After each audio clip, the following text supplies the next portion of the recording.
بسم اللہ الرحمن الرحیم۔ حضرت عمر بن خطاب کے دور خلافت میں بیت المقدس سے ایک مسلمان مدینہ آیا۔ اس نے مزار رسول اللہ صلی اللہ علیہ وآلہ وسلم کی زیارت کی اور مسجد نبوی میں ڈیرہ ڈال لیا۔ شب و روز عبادت میں صرف کرتا تھا۔ وہ دن کو روزہ رکھتا تھا اور رات کو مصروف عبادت رہتا تھا۔ وہ نوجوان حسین اور خوب رو تھا۔ حضرت عمر کا دور تھا۔ مدینے میں اس کا زہد و تقوی ضرب المثل بن چکا تھا۔ وہ شخص مقدسی کے نام سے مشہور ہو گیا تھا۔ حضرت عمر اس شخص سے اس قدر متاثر ہوئے کہ سخت طبیعت کے باوجود اس کے پاس آ کر بیٹھتے تھے۔ اسے کہتے تھے کہ کوئی ضرورت ہو تو مجھے بتانا۔ مقدسی صرف ایک ہی جواب دیا کرتا تھا کہ خالق حقیقی کے ہوتے کس چیز کی ضرورت ہے؟ آپ بھی میری طرح محتاج ہیں۔ جب حج کا موسم آیا اور لوگ حج پر جانے کی تیاری کرنے لگے تو مقدسی بھی حج کے لیے تیار ہو گیا۔ جس دن قافلہ حج کے لیے کوچ کرنے لگا تو حضرت عمر مقدسی کے پاس الوداع کرنے کے لیے آئے۔ مقدسی نے حضرت عمر سے کہا، اے ابو حفص، میں حج کو جا رہا ہوں، میرے پاس ایک چیز ہے۔ اگر آپ میرے حج سے واپسی تک یہ اپنے پاس امانت رکھنے کی زحمت گوارا فرمائیں تو مہربانی ہوگی۔ حضرت عمر نے کہا کہ یہ بھی کوئی بات ہے، امانت میرے سپرد کر دے اور واپسی پہ سنبھال لینا۔ مقدسی نے ہاتھی کے دانت کی ایک ڈبیا دی جو لوہے کے کفل سے مقفل تھی۔ حضرت عمر نے وہ اپنے پاس رکھ لی۔ راستے میں وہ مقدسی کے ساتھ چلتے رہے۔ الوداع کرتے ہوئے حضرت عمر نے امیر کارواں کو مقدسی کے بارے میں وصیت کی اور اسے کہا کہ راستے میں اسے کوئی تکلیف نہیں ہونی چاہیے۔ اس قافلہ حج میں ایک انصاری عورت بھی تھی۔ اسے رفتہ رفتہ اس مقدسی کے شباب اور حسن و جمال نے لبھانا شروع کر دیا۔ ابتدا میں تو اس نے اپنی دلچسپی کو اس حد تک محدود رکھا کہ مقدسی جس جگہ قیام کرتا تھا یہ اس کے قریب اپنی جگہ بنا لیتی۔ بالآخر جب مقدسی نے اس کی طرف کوئی توجہ نہ دی تو اس نے خود پیش قدمی کی اور اس سے کہا کہ مجھے تو آپ کے اس جوان رونا اور نرم و نازک جسم پر یہ اونی لباس اچھا نہیں لگتا۔ تو کتنا حسین ہے۔ جب اس پر دھوپ پڑتی ہے اور حرارت سے چہرے کا رنگ سرخ ہو جاتا ہے تو مجھے بڑی کوفت ہوتی ہے۔ مقدسی نے کہا، ہوش کے ناخن لے، ایسی باتیں نہ کر، مجھے اپنے رب کریم کے حضور سے باز رکھنے کی کوشش نہ کر۔ اب عورت کے صبر کا پیمانہ لبریز ہو گیا۔ اس نے کہا، عابد صاحب آپ سے کام ہے، اگر آپ میری مرضی کے مطابق یہ کام کر دیں تو بہتر ہے، ورنہ میں تمہارا پیچھا نہیں چھوڑوں گی۔ مقدسی نے کہا، آپ کام بتائیں، اگر میرے بس میں ہوا تو ضرور کروں گا۔ عورت نے کہا کہ میں بھلا ایسا کام آپ کو کیوں کر کہوں گی جو آپ کے بس میں نہ ہوگا۔ مقدسی نے کہا کہ آپ زیادہ پریشان نہ کریں، کام بتائیں۔ عورت نے مسکرا کر کہا، میری صرف ایک خواہش ہے کہ آپ رات کا کچھ حصہ میرے ساتھ میرے مالک کی حیثیت سے گزاریں۔ مقدسی نے کانوں کو ہاتھ لگائے، اللہ کا خوف دلایا، سختی سے جھڑک دیا اور کہا، دیکھ میں اس قسم کا آدمی نہیں ہوں، تو بھی خانہ خدا کی زیارت کو جا رہی ہے، اپنے ذہن کو اس شیطانی خیالات سے پاک کر دے، مجھ سے اس قسم کی کوئی توقع وابستہ نہ رکھ۔ چند دن گزرنے کے بعد ایک رات مقدسی حسب معمول رات گئے تک عبادت کرنے کے بعد اپنی جگہ پر سو گیا۔ بد نیت عورت اٹھی، اپنی تھیلی جس میں سامان تھا اس کے تھیلے میں رکھ کر واپس اپنی جگہ جا کر سو گئی۔ صبح کو جب اٹھی اور سامان سنبھالا تو تھیلی نہ تھی۔ اس نے رونا پیٹنا شروع کر کے ایک شور مچا دیا۔ قافلے والوں نے پوچھا کہ بات کیا ہے؟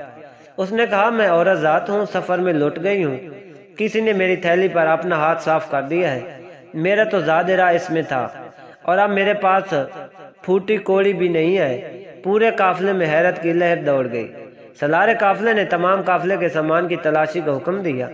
ایک ایک چیز کی تلاشی لی گئی لیکن تھیلی برآمد نہ ہوئی۔ سالار قافلہ نے کہا، اس پورے قافلے کا سامان دیکھا جا چکا ہے، تیری تھیلی کسی کے پاس برآمد نہیں ہوئی۔ البتہ مقدسی پر چونکہ اس قسم کا شبہ کرنا گناہ سمجھتا ہوں اس لیے اس کی تلاشی نہیں لی گئی۔ عورت نے کہا، یہ درست ہے کہ وہ مقدسی ہے، لیکن جہاں تمام مہاجرین و انصار کی تلاشی لی گئی ہے تو اس کی تلاشی لینے میں کیا حرج ہے؟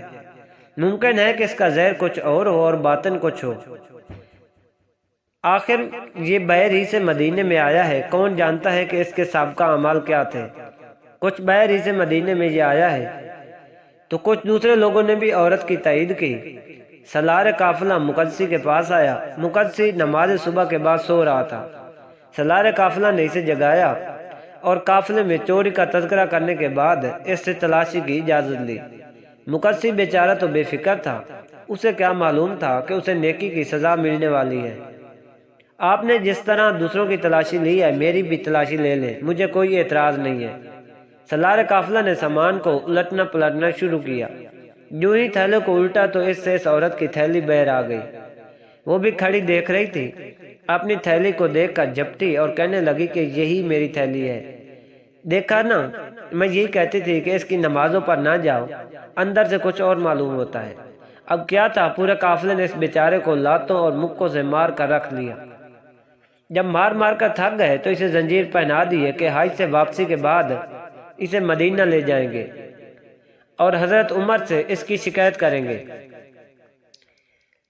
اتنے میں حضرت علی حضرت عمر کی طرف متوجہ ہوئے اور فرمایا، اے امیر المومنین، اس نوجوان نے حج پر جاتے ہوئے ان کو امانت دی تھی۔ حضرت عمر نے فرمایا، بالکل میرے پاس اس کی امانت موجود ہے۔